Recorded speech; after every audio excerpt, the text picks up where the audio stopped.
आप सभी को मेरा ओम नमस्ते। Welcome back to my channel. आज हम लोग करने वाले हैं पीठ के बल लेट कर किए जाने वाले आसन में पादवृत्त आसन, अर्ध हलासन, द्विचक्रीय आसन आज हम लोग करने वाले हैं। तो बिना वीडियो के स्किप किए मेरे साथ बने रहिएगा, लास्ट तक जरूर देखिएगा। पीठ के बल लेटकर हथेलियां भूमि की ओर, पैर सीधे एवं पंजे मिले हुए व तने हुए हों। अब श्वास अंदर भरकर पैरों को 30 डिग्री तक धीरे धीरे, फिर 60 डिग्री, फिर 90 डिग्री तक ऊपर उठाकर कुछ समय तक इस स्थिति में स्थिर रहें। वापस आते समय धीरे धीरे पैरों को नीचे भूमि पर टिकाएं। झटके के साथ नहीं करें, कुछ विश्राम कर फिर यह क्रिया करें। इसे अर्ध हलासन कहते हैं। इसे 3 से 5 बार करना चाहिए। और ये इन अर्ध हलासन करने की सावधानियाँ बताता हूँ मैं आप लोगों को। जिनको कमर में अधिक दर्द रहता हो वो एक एक पैर से इस आसन का अभ्यास कर सकते हैं। दोनों पैर से एक साथ अभ्यास नहीं करेंगे, इस बातों को आपको ध्यान रखना है। और ये करने से क्या लाभ होता है, तो यह आसन आंतों को सबल एवं निरोग बनाता है तथा कब्ज, गैस, मोटापा आदि को दूर कर जठराग्नि को प्रदीप्त करता है। नाभि का डिगडिगाना, हृदय रोग, पेट दर्द एवं श्वास रोग में भी उपयोगी है। एक एक पैर से क्रमशः रुकने पर कमर दर्द में विशेष लाभप्रद मिलता है। इस आसन को करने से श्वास लेते हुए धीरे से अपने दोनों पैरों को आपस में सटाते हुए ऊपर की ओर सीधा 90 डिग्री तक उठाने का प्रयास करेंगे। झटका नहीं देना है, एकदम धीरे से उठाएंगे, सीधा रखेंगे बिल्कुल एकदम। और जब नीचे की ओर आएंगे तो धीरे से श्वास को छोड़ते हुए नीचे की ओर आना है। झटका नहीं देना है, नीचे की ओर भी आते हुए धीरे से आएंगे तो ज़मीन पर रख देंगे। ये हुआ अर्ध हलासन। अर्ध हलासन करने के बाद अब हम लोग पादवृत्त आसन करेंगे।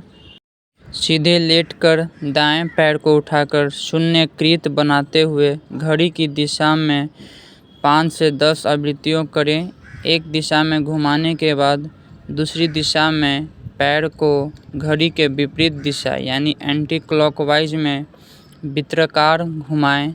तब दूसरे पैर से भी ठीक इसी प्रकार अभ्यास करें। यह पूरी क्रिया पादवृत्त आसन का फर्स्ट पोज कहलाती है। पहले दाएं पैर से करेंगे। अगर 5 टाइम्स कर रहे हैं तो 5 टाइम्स करेंगे, नहीं तो 10 टाइम्स करेंगे। और ध्यान रखेंगे कि जो हमारा बायां वाला पैर है वो बिल्कुल स्ट्रेट एकदम सीधा होना चाहिए। फिर उस 10 टाइम्स अगर किए तो उसके बाद हम लोग एंटी क्लॉकवाइज करेंगे। पहले क्लॉकवाइज फिर एंटी क्लॉकवाइज। धीरे से श्वासों को पहले छोड़ देंगे, ज़मीन पर झटका नहीं देंगे पैर को। फिर धीरे से एंटी क्लॉकवाइज स्टार्ट करेंगे। 10 टाइम श्वास को सामान्य गति से लेते रहेंगे, श्वास को छोड़ते रहेंगे धीरे धीरे। पूरा गोल गोल घुमाना है, पूरा शून्य की दिशा में घुमाने का प्रयास करेंगे।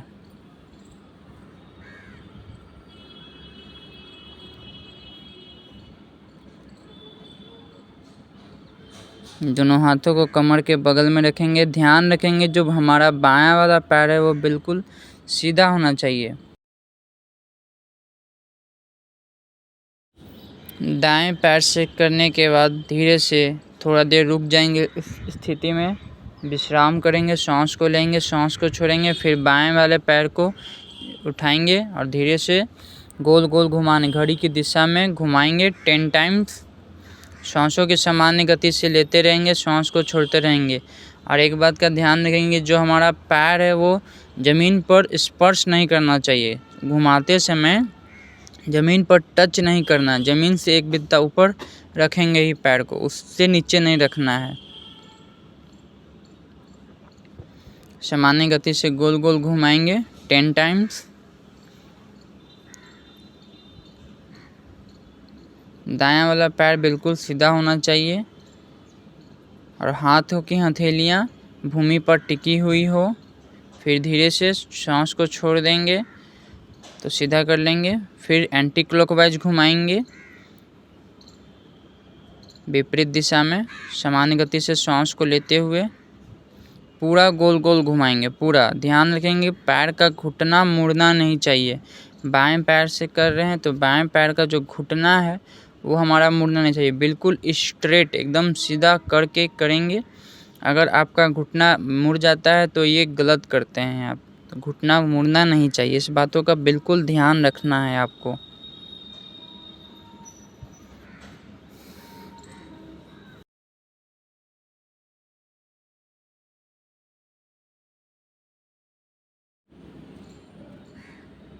धीरे से सांस को छोड़ते हुए पैर को सीधा कर लेंगे। 2-3 बार सांस को लेंगे सामान्य गति से और सांस को छोड़ेंगे सहजता पूर्वक, एकदम शांत। ये मैंने आप लोगों को पादवृत आसन का फर्स्ट पोज करके दिखाया। अब हम लोग सेकेंड पोज करेंगे। एक पैर से करने के पश्चात दोनों पैर से एक साथ इस अभ्यास को करेंगे। पैरों को ऊपर नीचे दाएं बाएं चारों ओर जितना ले जा सकते हैं आप उतना ले जाते हुए घुमाएं। दोनों पैरों से दोनों दिशाओं से, अर्थात वामावात मतलब क्लॉकवाइज, फिर दक्षिणावात मतलब एंटी क्लॉकवाइज। वामवात मतलब क्लॉकवाइज, दक्षिणावात मतलब एंटी क्लॉकवाइज घुमाने की क्रिया को हम लोग पादवृत आसन का सेकेंड पोज कहते हैं। 5 टाइम्स घुमाया, फिर एंटी क्लॉकवाइज घुमाएंगे। और पादवृत आसन करने से क्या लाभ होता है, तो जंघा, नितंब एवं कमर के बढ़े हुए मेद को निश्चित रूप से दूर करता है तथा उदर को हल्का व सुडौल बनाता है। शरीर के संतुलन के लिए यह बहुत ही उपयोगी आसन है। जिनको कमर में दर्द रहता है वो भी इस आसन को कर सकते हैं। जिनको घुटने में पेन है, जिनको जॉइंट पेन है, उनके लिए भी ये बहुत लाभदायक है। तो ये हुआ पादवृत आसन का सेकेंड पोज। मैंने आप लोगों को कैसे करना है वो करके बताया, दिखाया भी, और ये करने से क्या लाभ होता है मैंने आप लोगों को बताया। अब हम लोग इसके बाद करेंगे द्विचक्री आसन। द्विचक्री आसन का फर्स्ट पोज और द्विचक्री आसन का सेकेंड पोज। पहले 2-3 बार सांस को ले लेंगे, सांस को छोड़ेंगे, बॉडी को अपने पहले पूरा ढीला करेंगे। 2-3 बार सांस को लें, लंबा सांस को लें और लंबा सांस को छोड़ेंगे। पीठ के बल लेटकर हाथों के पंजे नितंब के नीचे रखें। सांस रोककर एक पैर को पूरा ऊपर उठाकर घुटने से मोड़कर एड़ी नितंब के पास होकर गोलाकार मतलब साइकिल चलाने की तरह घुमाते रहें। इसी प्रकार दूसरे पैर से इस क्रिया को करेंगे। पैरों को बिना जमीन पर टिकाए घुमाते रहेंगे। पैरों से वृत्ताकृत बनाएं, मतलब हम लोग गोल गोल बनाते हैं ना, सर्किल बनाते हैं, तो वैसे ही चक्र बनाने का प्रयास करेंगे। फिर दूसरे पहले क्लॉकवाइज करेंगे, फिर एंटी क्लॉकवाइज करेंगे। मैंने आपको क्लॉकवाइज किया करके दिखाया, अब एंटी क्लॉकवाइज करके दिखा रहे हैं। अब पहले दाएं पैर से करेंगे, फिर हम लोग बाएं पैर से करेंगे 5 टाइम्स क्लॉकवाइज, फिर 5 टाइम्स एंटी क्लॉकवाइज। इस संपूर्ण क्रियाभ्यास को द्विचक्री आसन का फर्स्ट पोज कहते हैं। 10 से लेकर के आप 15, 20, 25, 30 बार इसकी आवृत्ति कर सकते हैं। थक जाने पर शवासन में थोड़ी देर विश्राम करके इसी अभ्यास को विपरीत दिशा से दोहराने का प्रयास करेंगे। पहले क्लॉकवाइज फिर एंटी क्लॉकवाइज, जब भी करेंगे तो पहले क्लॉकवाइज फिर एंटी क्लॉकवाइज, और पूरा साइकिल चलाना है पूरा अच्छी तरीक़ा से। ज़मीन पर ध्यान रखेंगे, ज़मीन पर हमारा एड़ी सटना नहीं चाहिए साइकिल चलाते समय। मैंने एक एक पैर से करके दिखाया, अब दोनों पैर से करेंगे एक साथ। सांस को सामान्य गति से लेंगे, सांस को सामान्य गति से छोड़ेंगे। अब पूरा फुल पेंडल मारेंगे, आधा पेंडल नहीं मारना है। देखें मैं पूरा फुल पेंडल मार रहा हूँ। पहले क्लॉकवाइज किया, फिर एंटी क्लॉकवाइज में भी पूरा फुल रिवर्स में मारेंगे। पूरा दोनों पैर को पूरा खोलने का प्रयास करेंगे, सीधे ले जाएंगे, फिर ऊपर की ओर, फिर पीछे, फिर नीचे की ओर। अगर ये करने के बाद थोड़ी देर रुक जाएंगे, सांस को ले लेंगे, सांस को छोड़ेंगे। थक गए हैं अगर आप तो लंबा सांस को लें, लंबा सांस को छोड़ें। अब हम लोग द्विचक्री आसन का सेकेंड पोज करेंगे। इसी क्रिया के द्वितीय चरण में दोनों पैर को घुटने से मोड़ते हुए घुटने को छाती पर सटा दें। अब सांस लेने तथा छोड़ने की क्रिया के साथ दोनों पैर को साइकिल के पेंडल घुमाने की भांति वामावर्त घुमाइए। यह क्रिया दक्षिणावर्त में भी दोहराना द्विचक्री आसन का सेकेंड पोज कहलाता है।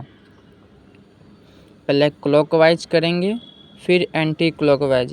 इसकी सावधानियां भी आपको पता होना चाहिए, मैं बता देता हूं। जिनको कमर में दर्द, हृदय रोग, उच्च रक्तचाप और हर्निया से ग्रसित व्यक्ति इस दूसरी अवस्था का अभ्यास नहीं करेंगे। और ये करने से क्या लाभ होता है, तो मोटापा घटाने के लिए यह सर्वोत्तम आसन है। नियमित रूप से 5 से 10 मिनट तक इसका अभ्यास करने से निश्चित ही अनावश्यक भार कम हो जाता है, उदर को सुडौल बनाता है, आंतों की सक्रिय करता है, कब्ज, मंदाग्नि, अम्लपीत, धरण आदि की निवृत्त करता है, संपूर्ण शरीर में रक्त संचारण को तेज करके रक्त शुद्ध करता है। मैंने आप लोगों को अभी कमर दर्द के लिए पीठ के बल लेटकर किए जाने वाले आसन करके दिखाया और इसके लाभ भी बताया, कैसे करना है ये भी बताया। तो अगर आपको वीडियो अच्छा लगा तो वीडियो को लाइक करें, चैनल को सब्सक्राइब जरूर करें, बेल आइकन को प्रेस करें। Thanks for watching. जय हिंद, जय भारत, ओम।